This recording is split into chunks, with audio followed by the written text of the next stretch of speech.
خلال الساعات الماضية، شهدت مواقع التواصل الاجتماعي موجة من البحث عن الدكتورة شروق الراقصة، بعدما أثار الاسم جدلاً كبيراً بعد انتشار قصتها المتداولة التي لم تعلق عليها أو تنفيها. تدعى شروق قاسم وتعمل طبيبة أسنان نهاراً وراقصة في الليل، هو العنوان الذي جرى تداوله بشكل كبير، مع استغراب الكثيرين من كونها تجمع بين مهنتين متباعدتين تماماً في الهدف، إذ تركت عملها كطبيبة وتفرغت للرقص بعد إغلاق عيادتها الخاصة، ووصل أجرها في الساعة إلى آلاف الجنيهات.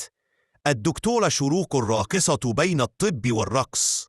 حسب المعلومات المتداولة، تخرجت شروق قاسم في كلية طب الأسنان لتبدأ مشوارها في مجال الطب، لكنها لم تكتفي بذلك، فحبها للرقص دفعها إلى تجربة نفسها في صالات الرقص والأفراح، وكان الرقص شغفاً يراودها منذ صغرها. وبمرور الوقت وجدت الفرصة لتحقيق حلمها عندما طلب منها صاحب ملهى ليلي العمل معه، وعلى الرغم من معارضة أهلها في البداية، فإنها استطاعت إقناعهم واستمرت في ممارسته. مهنة طب الأسنان في الصباح والرقص في الليل، وقد نجحت بسرعة في كسب شهرة كبيرة.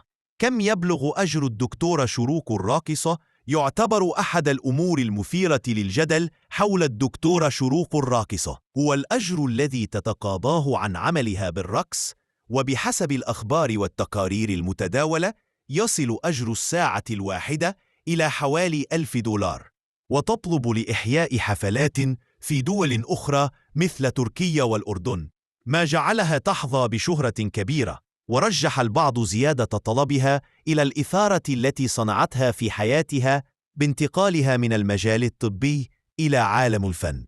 تعتمد شروق على المدرسة الكلاسيكية في الرقص الشرقي، وتحرص على تقديم عروض تجمع بين الأصالة والأسلوب التقليدي للرقص، وتولي اهتماماً خاصاً لاختيار أزيائها، حيث تشرف بنفسها على تصميم البدلات التي ترتديها في عروضها للرقص.